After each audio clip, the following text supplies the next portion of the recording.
Alright, this shit took me fucking an hour to figure out. But if you want to remove these IKEA plastic cam locks, you're gonna have to unscrew it.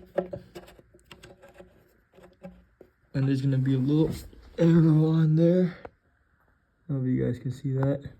You don't want that arrow to be crooked, you want it to be straight. Because the screw is actually held by the locking mechanism in there. And so after you do that, you just gotta kind of pull and pry it.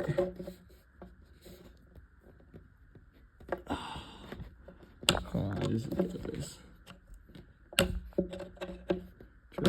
Trust the process, it'll come out.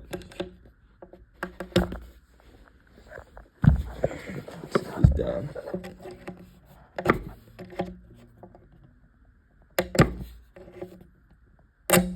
There you go.